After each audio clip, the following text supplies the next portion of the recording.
कक्षा 12th के अंतर्गत हम जो पढ़ने वाले हैं सौ पेरण और अन्योन पेरण में अंतर। ये एक ऐसा टॉपिक है जो कि कक्षा 12वीं के अंतर्गत बहुत बार आ चुका है।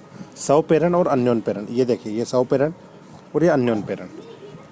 तो सौ पेरण जैसे किसी कुंडली में बहने वाली धारा के मान में परिवर्तन करने पर उस कुंडली में प्रेरित धारा उत्पन्न होने की घटना को सौ पेरण कहते हैं। मतलब कोई कुंडली है, कुंडली में बहने वाली धारा के मान में परिवर्तन करने पर उसकी कुंडली में प्रेरित धारा उत्पन्न होने की घटना को हम क्या कहते हैं? सौ पेरण। आइए देखते हैं। देखो, ये कुंडली है, ठीक है। ये हमने यहाँ पे चित्र के द्वारा कुंडली बना रखी। क्या बना रखी? कुंडली। अब किसी कुंडली में, तो ये जो कुंडली है, ये ऐसे जो गई है, ये कुंडली है, ठीक है।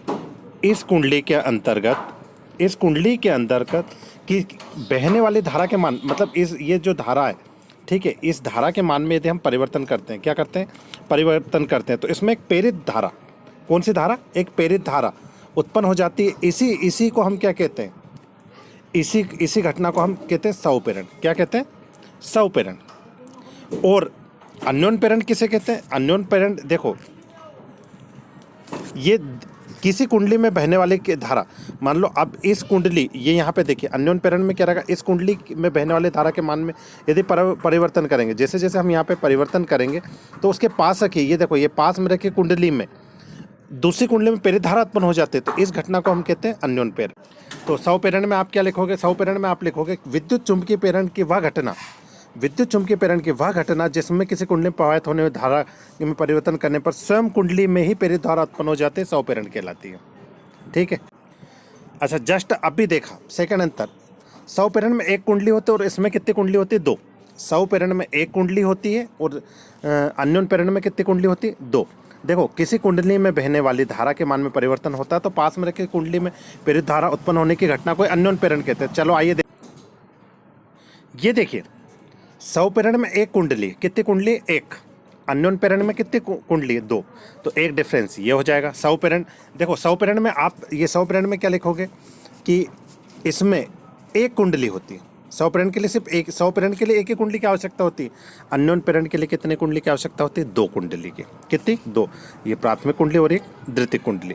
अच्छा, उसके बाद इसके अंदर प्रेरित धारा कुंडली के मुख्य धारा को सीधे प्रभावित, मतलब जो प्रेरित धारा उत्पन्न हो रही है, आईपी है ना, जो प्रेरित धारा उत्पन्न हो रही है वह कुंडली की मुख्य धारा को सीधे प्रभावित कर रही है। क्या कर रही है? सीधे प्रभावित कर रही है। कैसे? तो देखिए, ये डिफरेंस लिखिए, डिफरेंस को जरा मैं बड़ा कर देता हूँ।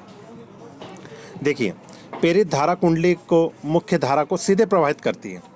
इसी प्रकार इस अन्योन पेरण में क्या लिखें? इस प्रेरित धारा दूसरी कुंडली में बहती है, अतः प्राथमिक कुंडली में मुख्य धारा सीधे प्रभावित नहीं करती। इसमें सौ पेरण में एक कुंडली की आवश्यकता होती है, इसमें दो कुंडली की आवश्यकता होती है। तो ये हमने आज सीखा और आशा करता हूँ कि आप सभी को समझ में भी आ गया होगा। ये कक्षा 12वीं का वेरी वेरी इंपॉर्टेंट, मतलब बहुत ही मोस्ट इम्पोर्टेंट क्वेश्चन है। ठीक है, तो आप आप सभी इसे अच्छे से कर लीजिएगा।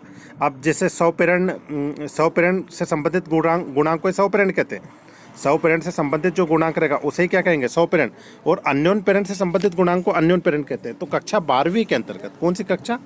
12वीं के अंतर्गत बहुत ही बार पूछा गया है क्वेश्चन। किसके अंतर्गत? 12वीं के अंतर्गत।